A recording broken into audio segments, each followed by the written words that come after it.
కృష్ణా జిల్లా మచిలీపట్నం ముంగినపూడి బీచ్లో మందుబాబులు వీరంగం సృష్టించారు. తప్పతాగిన యువకులు బీచ్కు వచ్చిన వారిపై విరుచుకుపడ్డారు.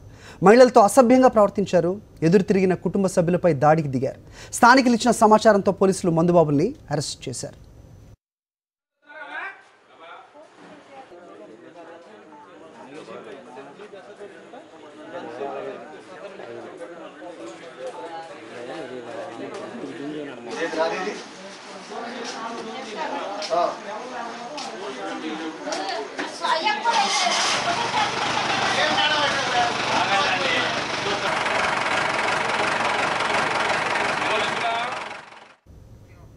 యువకులు తీసుకొచ్చిన కారుకు టీడీపీ జెండా ఉంది. వారంతా ఉయ్యూరుకు చెందిన టీడీపీ నేతలని స్థానికులు చెబుతున్నారు.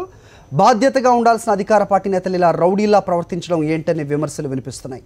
యువకులపై కఠిన చర్యలు తీసుకోవాలని స్థానికులు డిమాండ్ చేస్తున్నారు.